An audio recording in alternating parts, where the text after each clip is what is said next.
7 नवंबर से 3 दिवसीय दौरे पर उत्तराखंड पहुंचेंगी राष्ट्रपति द्रौपदी मुर्मू। 8 को श्रीनगर, गढ़वाल और कुमाऊं का दौरा। 9 नवंबर को उत्तराखंड राज्य स्थापना दिवस के कार्यक्रम में लेंगी भाग।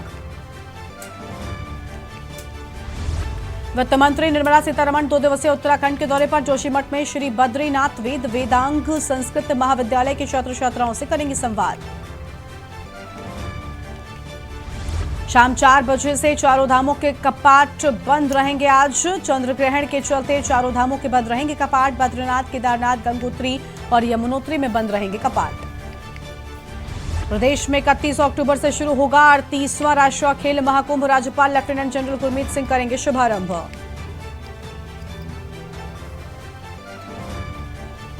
प्रवर समिति की 31 अक्टूबर को होगी बैठक। राज्य आंदोलनकारियों के आरक्षण के संबंध में होगी चर्चा।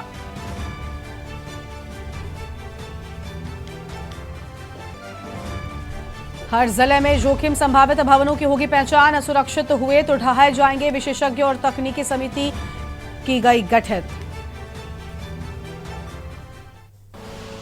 आप देख रहे हैं के न्यूज, खबरों का सारथी। नमस्कार, मेरा नाम है गरिमा वाजपेयी और आप देख रहे हैं के न्यूज इंडिया। खबर उत्तराखंड की शुरुआत करते हैं बड़ी खबरों के साथ में। देहरादून से सबसे पहले बड़ी जानकारी आपको हम बता दें। सीएम पुष्कर सिंह धामी का आज का क्या कुछ कार्यक्रम रहने वाला है वो बताते हैं। अमृत कलश यात्रा कार्यक्रम में प्रतिभाग करेंगे। सुबह 11:30 बजे यात्रा में प्रतिभाग करेंगे। हिमालयन सांस्कृतिक केंद्र में कार्यक्रम का आयोजन किया जाना है और शाम 5 बजे मुख्यमंत्री पुलिस लाइन पहुंचेंगे। उपवा दीपावली मेले का करेंगे शुभारंभ और पुलिस भवनों का लोकार्पण व शिलान्यास भी किया जाएगा। तो अहम जानकारी आपको हम बता रहे हैं। जोशीमठ माफ कीजिएगा, मुख्यमंत्री का आज का क्या कुछ कार्यक्रम रहने वाला है वो आपको हम बता दें, जहां पर सुबह 11:30 बजे यात्रा में प्रतिभाग करेंगे। और फिलहाल इस वक्त की आम खबर, हिमालयन सांस्कृतिक केंद्र में किया कार्यक्रम का आयोजन। और हिमालयन सांस्कृतिक केंद्र में कार्यक्रम का आयोजन किए जाने की बात सामने आई है। फिलहाल ये अहम खबर आपको हम बता रहे हैं। और शाम 5 बजे मुख्यमंत्री पुलिस लाइन पहुंचेंगे। तो शाम 5 बजे पुलिस लाइन पहुंचेंगे, यह आम जानकारी। और उपवा दीपावली मेले का शुभारंभ किए जाने की बात सामने आई है। पुलिस भवनों का लोकार्पण व शिलान्यास करेंगे, यह आम जानकारी आपको हम बता रहे हैं। और देहरादून से खबर, मुख्यमंत्री का आज का क्या कुछ रहने वाला है कार्यक्रम। अमृत कलश यात्रा कार्यक्रम में मुख्यमंत्री प्रतिभाग करेंगे। तो अमृत कलश यात्रा कार्यक्रम में मुख्यमंत्री प्रतिभाग करेंगे। फिलहाल ये बड़ी जानकारी आपको हम बता रहे हैं।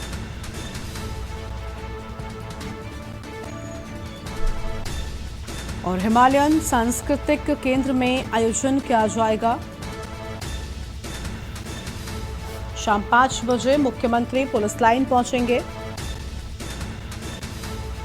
उपवा दीपावली मेले का शुभारंभ होगा। फिलहाल ये अहम खबर।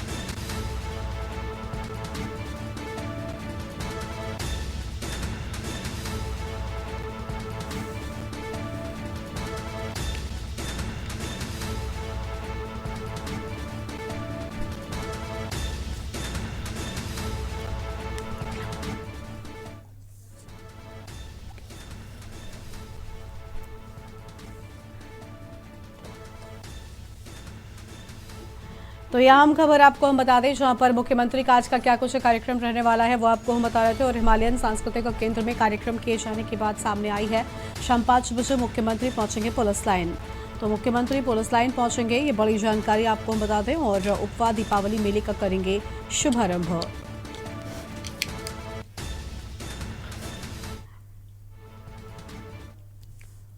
और अगली खबर है जोशीमठ से, जहां पर वित्त मंत्री निर्मला सीतारमण का 2 दिवसीय दौरा। जोशीमठ में श्री बद्रीनाथ वेद वेदांग संस्कृत महाविद्यालय जाएंगी और महाविद्यालय के छात्र छात्राओं के साथ संवाद करेंगी।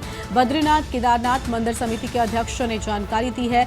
शनिवार दोपहर 12:45 पर हेलीकॉप्टर से जोशीमठ पहुंचेंगी और 3:30 पर जोशीमठ से बद्रीनाथ धाम के लिए प्रस्थान करेंगी। रविवार को वित्त मंत्री बद्रीनाथ धाम के दर्शन करेंगी और दर्शन के बाद सुबह 9:15 पर देश के पहले गांव माड़ा पहुंचेंगी।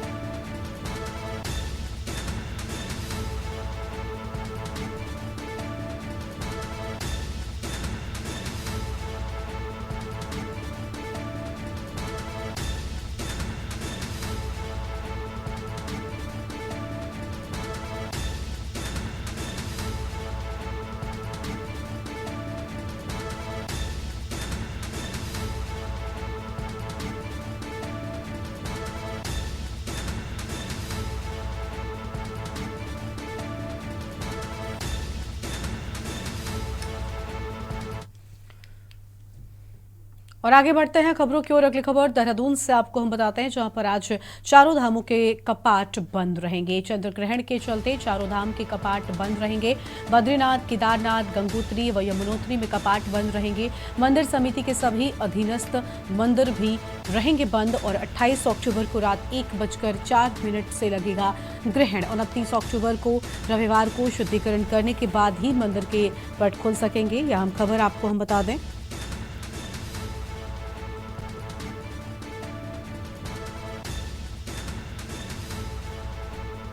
तो यह अहम जानकारी आपको हम बता दें।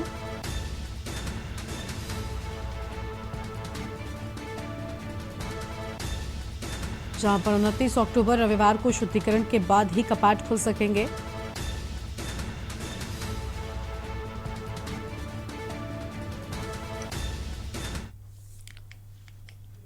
और आगे बढ़ेंगे खबरों की ओर। अगली खबर आपको हम ऊधम सिंह नगर से बताते हैं, जहां पर भीषण सड़क हादसा हुआ है। तेज रफ्तार डंपर के नीचे आया युवक, जिससे उसकी मौत हो गई है और दूसरा युवक गंभीर रूप से घायल हो गया है।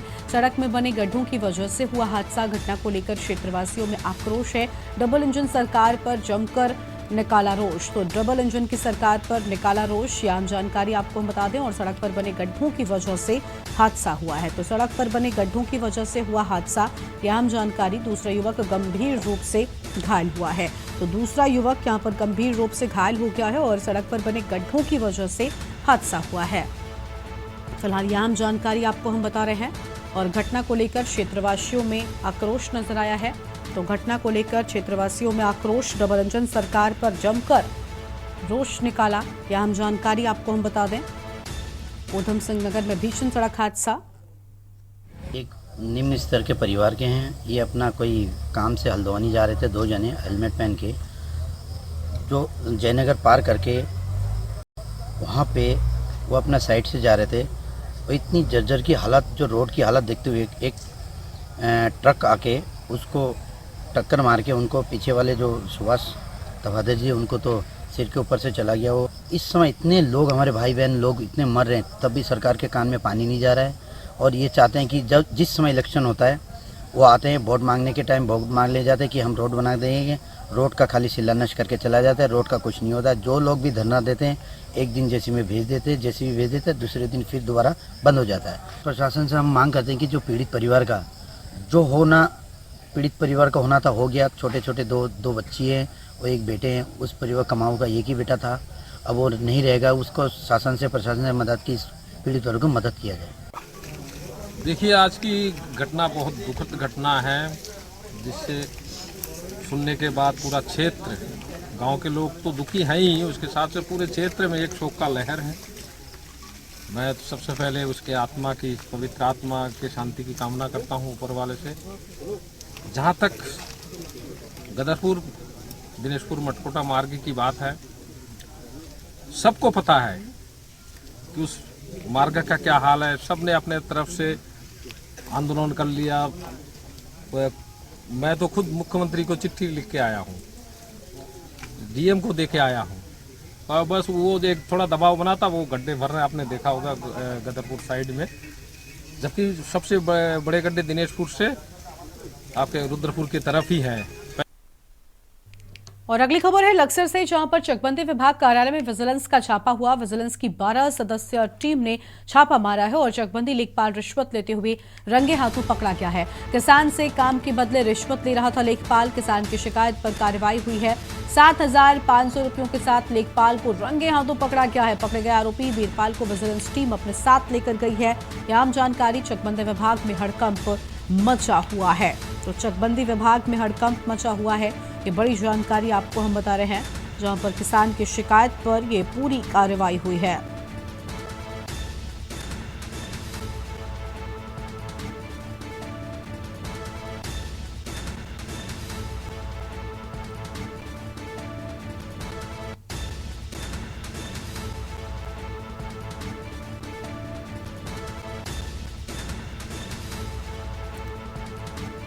और यह हम जानकारी, जहां पर लक्सर से चकबंदी विभाग कार्यालय में छापेमारी, यह हम जानकारी आपको हम बता दें। विजिलेंस की 12 सदस्यीय टीम ने छापा मारा है। देश के 5 राज्यों में होने वाले विधानसभा चुनाव में सीएम पुष्कर सिंह धामी बीजेपी के स्टार प्रचारक होंगे। भाजपा के प्रदेश अध्यक्ष महेंद्र भट्ट का कहना है कि सीएम पुष्कर सिंह धामी की ओर से लिए गए ऐतिहासिक निर्णयों का पूरे देश में सराहना होती है और पार्टी की ओर से सीएम धामी को स्टार प्रचारक बनाए जाने से निश्चित ही पार्टी को इसका लाभ मिलेगा और 5 राज्यों में भाजपा की सरकार बनेगी। बता दें कि बीजेपी हाईकमान ने मुख्यमंत्री पुष्कर सिंह धामी को राजस्थान, मध्य प्रदेश और छत्तीसगढ़ का स्टार प्रचारक बनाया। मुख्यमंत्री इन तीनों ही राज्यों में स्टार प्रचारक की भूमिका में होंगे। सीएम वहां चुनावी जनसभाएं करेंगे।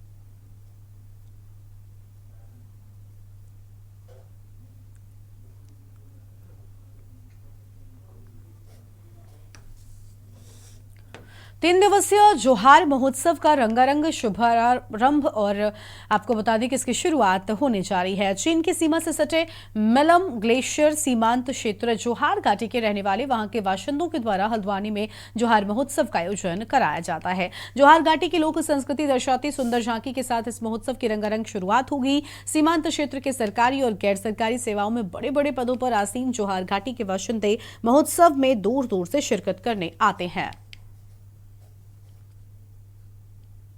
ये JSWS नाम की संस्था की ओर से हम विगत 14 वर्षों से जोहार महोत्सव का आयोजन कर रहे हैं और ये आयोजन जो है आज की तारीख में हल्द्वानी में एक अपनी खास और पहचान बना चुका है।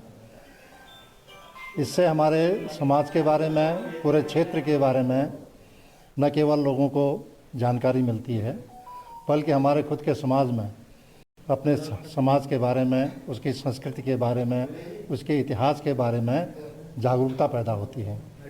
आप में से अधिकांश लोग जानते होंगे कि जोहार क्षेत्र जो सीमांत क्षेत्र है, हिमालय के मध्य क्षेत्र में आता है। यहाँ की संस्कृति बहुत ही यूनिक है, अन्य घाटियों से कई मामलों में ये अलग है, इसलिए यहाँ की संस्कृति भी बिल्कुल भिन्न है। जोहार सांस्कृतिक वेलफेयर सोसाइटी हल्द्वानी द्वारा 28, 29 और 30 अक्टूबर 2023 को MB फील्ड में जोहार महोत्सव 2023 का आयोजन किया जा रहा है, जिसका मुख्य उद्देश्य अपनी संस्कृति को बचाना, संस्कृति का संरक्षण व संवर्धन करना है। और जो हमारा जोहार महोत्सव है उसमें मुख्य रूप से हमारी जो संस्कृति है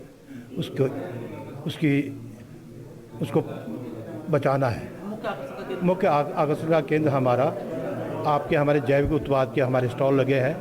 जो सोका व्यंजन है उसके भी स्टॉल लगे हैं। इसके अतिरिक्त हमारे जो स्थानीय उत्पाद है उसके भी स्टॉल लगे हैं। और जो हमारे रात में सांस्कृतिक कार्यक्रम होंगे उसमें कुमाऊं के प्रतिष्ठित कलाकार आ रहे हैं। इसके अतिरिक्त हमारे जो नए प्रतिभावान।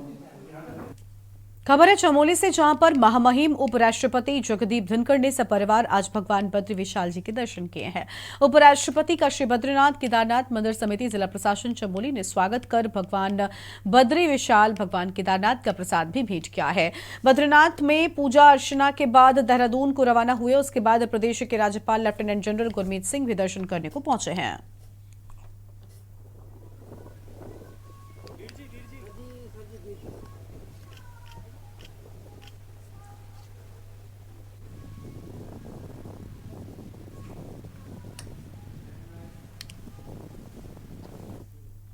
उत्तराखंड हाईकोर्ट ने उद्यान विभाग में हुए घोटालों की जांच सीबीआई या फिर किसी अन्य एजेंसी से कराए जाने को लेकर दायर जनहित याचिका पर पूर्व में हुई सुनवाई के बाद सुरक्षित रखे निर्णय पर फैसला सुनाते हुए याचिका को निस्तारित कर दिया है।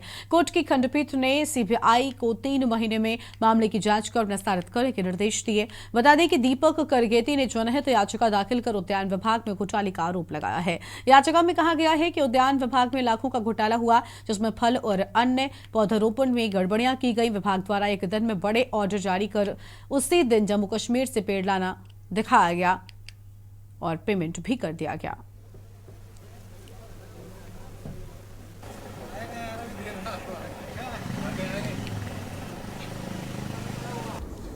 दीपक करकेती द्वारा माननीय उच्च न्यायालय में जनहित याचिका दाखिल की गई, जिसमें उसके द्वारा हॉर्टिकल्चर से संबंधित घोटाले की जांच सीबीआई द्वारा कराने की याचिका की गई।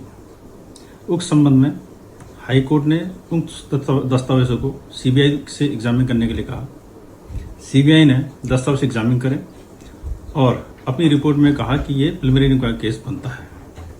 इसके पश्चात आज उस याचिका का निस्तारण हो गया और निस्तारण के बाद सीबीआई से कहा गया है कि 3 महीने के अंदर प्रिलिमिनरी इंक्वायरी का निस्तारण करें।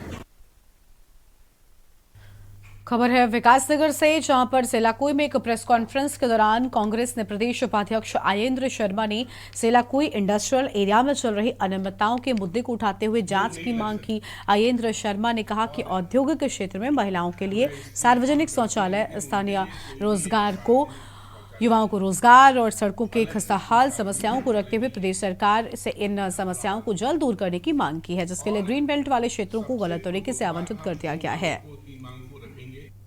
एक ही मांग है कि 80%, 85% यहाँ के स्थानीय लोगों को रोजगार मिले। जो 1989 का एक्ट है वो अभी इस क्षेत्र पर लागू है। दून वैली में कोई भी ऐसे उद्योग नहीं लग सकते और जो है स्त्रियां काम करती हैं, लेकिन उनके लिए कोई भी एक सार्वजनिक शौचालय नहीं है, अलग से कोई सार्वजनिक शौचालय नहीं है। अभी यहाँ बुरा हाल हो जाए। और सबसे प्रमुख बात, हम 2 मांगों को 3 मांगों को रखेंगे। एक ही मांग है कि 80%, 85% यहाँ के स्थानीय लोगों को रोजगार मिले। जो 1989 का एक्ट है वो अभी इस क्षेत्र पर लागू है। दून वैली में कोई भी ऐसे उद्योग नहीं लग सकते। और उद्योग तो कि इतने उद्योग लग गए, लेकिन वास्तविकता ऐसी नहीं है। जब जमीन पर जाकर देखिए तो उद्योगों से यहाँ पर कई जगह कई ऐसी अनियमितताएं सामने आ रही हैं कि यहाँ पर पॉल्यूशन ज़्यादा हो रहा है और ये दून वैली क्षेत्र है, तो यहाँ बड़े उद्योग और भारी उद्योग नहीं लग सकते हैं। तो यहाँ उद्योगों के नाम पे स्क्रीनिंग प्लांट, मिक्स प्लांट, ये इस क्षेत्र के लिए अच्छा नहीं है, क्योंकि यहाँ से काफ़ी पॉल्यूशन बड़ी मात्रा में हो रहा है और यहाँ के लोगों में जो है स्वास्थ्य खराब हो रहा है। अस्थमा जो है तेजी से यहाँ के मरीजों में बढ़ोतरी हो रही है अस्थमा के। और यहाँ पर एक छोटे से ब्रेक के लिए रुकते हैं, कहीं बच जाएगा, चल लौटेंगे। ब्रेक के बाद आप सभी का स्वागत है। उत्तराखंड एसटीएफ और साइबर थाना पुलिस की संयुक्त टीम ने वर्क फ्रॉम होम के नाम पर लगभग 21 करोड़ की धोखाधड़ी करने के मामले में एक आरोपी को हरियाणा से गिरफ्तार किया है। आरोपी के ऊपर देश भर में 855 मामलों में 37 मुकदमे दर्ज हैं। आरोपी चीन के लिए फर्जी कंपनियों और डमी खातों को खोलने का काम करता था। एसएसपी एसटीएफ आयुष अग्रवाल ने कहा कि अभियुक्त द्वारा वर्क फ्रॉम होम के काम में रुचि रखने वाले व्यक्तियों को फर्जी होटल की साइट तैयार कर टेलीग्राम ग्रुप से जोड़कर होटल की ऑनलाइन बुकिंग का टास्क देकर कमीशन का लाभ कमाने का लालच देता था, जिस पर पहले तो कमीशन के रूप में कुछ धनराशि दी जाती थी। जब लोगों को विश्वास हो जाता था तो उनके इन्वेस्टमेंट के नाम पर मोटी रकम हड़प लेता था। और एसएसपी ने बताया कि आरोपी को गिरफ्तार कर लिया गया है और जांच की जा रही है।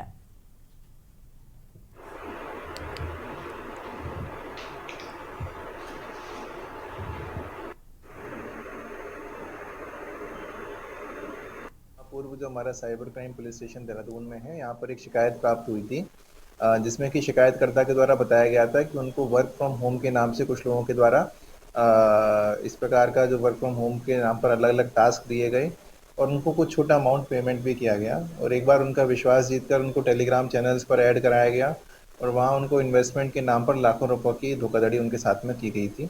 तो इसी इन्वेस्टिगेशन के दौरान जो हमारे पास एविडेंसेस आए, उसके आधार पर हमने गुड़गांव हरियाणा से एक व्यक्ति को गिरफ्तार किया है। स्वर्गाश्रम क्षेत्र में the Beatles the Ganga festival का आगाज हो गया है, जिसका शुभारंभ मुख्यमंत्री धामी ने दिल्ली से लौटकर स्वर्गाश्रम में किया। और मंच पर बोलते हुए मुख्यमंत्री धामी ने कहा कि ऋषिकेश योग और आध्यात्म की राजधानी है। तो वहीं उन्होंने कहा कि बीटल्स आश्रम पूरे विश्व में अपनी विशेष पहचान रखता है और सरकार का प्रयास है कि इस भव्य रूप देकर दुनिया भर के पर्यटकों को एक नई डेस्टिनेशन दें। फेस्टिवल में संगीत प्रस्तुतियों के साथ ही स्थानीय मोटे अनाज, हथकरघा उत्पाद और गढ़वाल व्यंजनों की भी धूम रहेगी। 3 दिवसीय महोत्सव का समापन 29 अक्टूबर को होगा।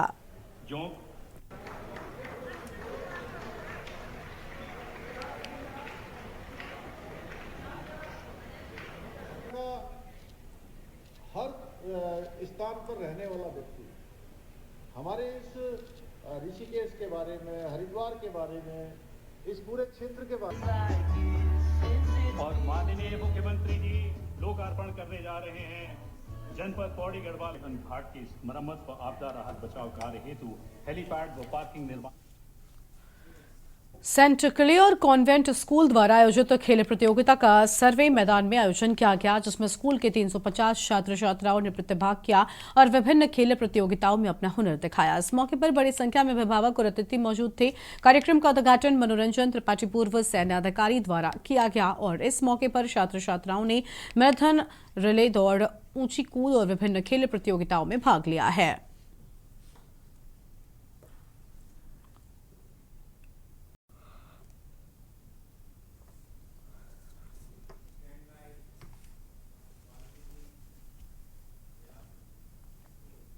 आगे बढ़ते हैं खबरों की ओर।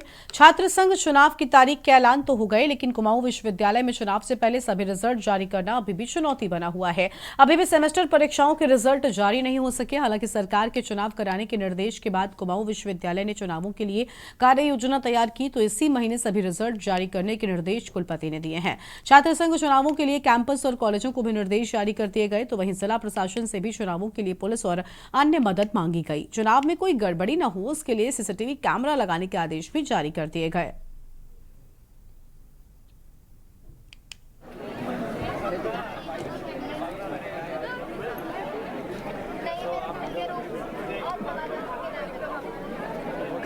उसके बावजूद भी हम पूरी कोशिश कर रहे हैं कि सभी रिजल्ट हम इस महीने के एंड तक डिक्लेयर कर दें। नंबर 1। नंबर 2, कल हमारी चुनाव समिति की जो मीटिंग थी वो मीटिंग कॉल की गई थी, जिसमें सभी प्रिंसिपल्स को ऑनलाइन हमने मीटिंग में जोड़ा था। लिंगदो कमेटी एंड जो हमारा स्टूडेंट यूनियन का जो संविधान है उसके तहत हमने इलेक्शन को कराने के लिए कहा है। दूसरा, हमने डिस्ट्रिक्ट एडमिनिस्ट्रेशन से भी पूरा सपोर्ट के लिए रिक्वेस्ट किया है and I think we will be able to manage it. 2024 में लोकसभा चुनाव होने वाले हैं। इसको लेकर राज्य निर्वाचन आयोग ने भी अपनी तैयारियां पुख्ता करनी शुरू कर दी हैं। प्रदेश के मुख्य निर्वाचन अधिकारी वी षणमुगम ने कहा कि आज से अगले महीने 9 दिसंबर तक जिस भी व्यक्ति को अपना नाम मतदाता सूची में जुड़वाना या फिर हटवाना हो, उसमें किसी भी तरह का सुधार करवाना हो, उसके लिए निर्वाचन आयोग प्रविष्टियां लेगा। निर्वाचन आयोग 26 दिसंबर तक उन प्रविष्टियों पर विचार करके मतदाता सूची में संशोधन करेगा। इसके अलावा ही उन्होंने राज्य में कुल मतदाताओं की सूची भी जारी की है।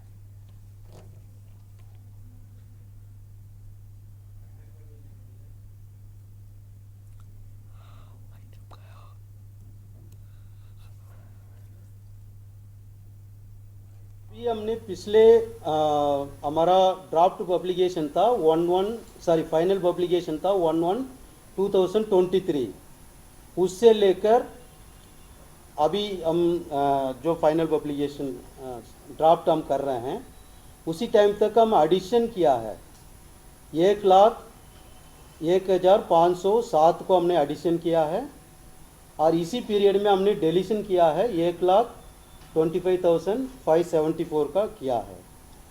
और हमारा 9 नवंबर 2022 के पश्चात हम लोग कुल 1,77,921 लोग का डिलीट किया गया है। योग प्रशिक्षित बेरोजगार युवाओं ने राजधानी देहरादून स्थित परेड ग्राउंड से पैदल मार्च कर सचिवालय कूच किया, जहां पुलिस ने बैरिकेड लगाकर बेरोजगार युवाओं को रोका है और प्रदर्शन कर रहे बेरोजगार युवाओं को काफी लंबे समय से मांग है कि योग प्रशिक्षण बेरोजगार को नियुक्ति मिले, लेकिन अब तक सरकार ने कोई शुल्क नहीं ली है और जिसके चलते तमाम योग प्रशिक्षित बेरोजगारों ने सचिवालय कूच किया है। अपनी नियुक्ति की मांग को लेकर प्रदर्शन कर रहे बेरोजगार युवाओं ने कहा कि अगर सरकार मांगों पर कोई अमल नहीं करती है तो आगे विशाल आंदोलन किया जाएगा। सरकार योग प्रशिक्षित बेरोजगारों के नियुक्ति के लिए बाध्य हो। सर देखिए, ये वैसे जो हमारा मुद्दा है वो पिछले कई सालों से पेंडिंग है। पिछले 10-12 सालों से हम लोग जो है योग शिक्षकों की मांग को लेकर प्रदर्शनरत हैं, लेकिन आज तक भी जो है हम लोगों को नियुक्ति नहीं मिली है। 2 साल पहले माननीय मुख्यमंत्री जी ने अपनी कैबिनेट में कहा था कि 119 पदों पर महाविद्यालय में और 13 इंटर कॉलेज में, जो कि प्रत्येक 13 जिलों में हैं, उसमें जो है योग शिक्षकों को नियुक्ति जाएगी। लेकिन 2 साल बीत चुके हैं, लेकिन हमें आज तक नियुक्ति नहीं मिली है।